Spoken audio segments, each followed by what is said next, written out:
আল্লাহ রাব্বুল আলামিন আজরাইলকে ডেকে বলবে, আজরাইল আর কে বাকি আছে মৃত্যুর জন্য?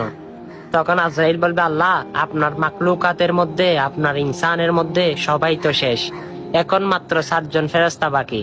একজন হচ্ছে মিকাইল, একজন হচ্ছে ইসরাফিল, একজন হচ্ছে আজরাইল, একজন হচ্ছে হযরতে জিবরাইল। তখন আল্লাহ অর্ডার দিবে, আজরাইল যাও জিব্রাইলের জান কবজ করো। তখন জিব্রাইলের জান কবজ করবে। তারপর গিয়ে আবার আল্লাহ অর্ডার দিবে, যাও আজরাইল তুমি আবার মিকাইলের জান কবজ করো। তখন মিকাইলের জান কবজ করবে। তারপর আবার অর্ডার দিবে আল্লাহ রাব্বুল আলামিন, যাও এখন ইসরাফিলের জান কবজ করো। তখন জান কবজ করবে।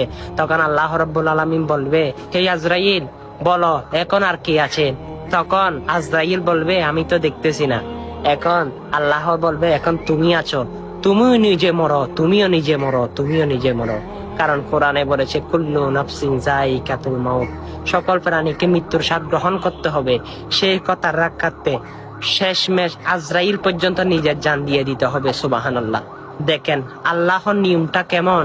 তখন আল্লাহ সেদিন বিশ্বজগৎকে বলবে, দেখো আজকে নবুরুত, ফেরাউন, সাদগাত, তারা নিজেকে খোদা দাবি করেছিল, তারাই কিন্তু কেউ এই দুনিয়াতে নেই, শুধু আমি রব, এক ও অদ্বিতীয়, যার কোনো শরীক নাই, যিনি হচ্ছে লা ইলাহা ইল্লাল্লাহ, আর তার হাবিব হচ্ছে মুহাম্মাদুর রাসূলুল্লাহ, যার জন্য দুনিয়া তৈরি করেছে। সুবহানাল্লাহ, সুবহানাল্লাহ। এই সুন্দর বার্তাগুলো কি মানুষের কাছে পৌঁছাতে মনে চাই না? অনেক ভিডিও তো শেয়ার করেন, অনেক ভিডিও তো মানুষের কাছে ফাসলামি করে, দুষ্টামি করে পাঠান।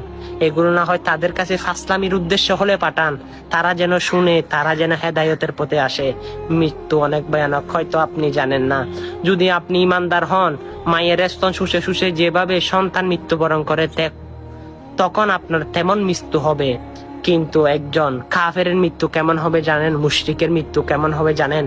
70টা জবাই করে যেভাবে তাদের গায়ে চামড়াগুলো চুলে নেওয়ার সময় যেভাবে তাদের কষ্ট হয়, ওই 70টা উড়ের চেয়ে আরো বেশি একজন কাফেরের এবং একজন মুশরিকের মৃত্যুটা হবে।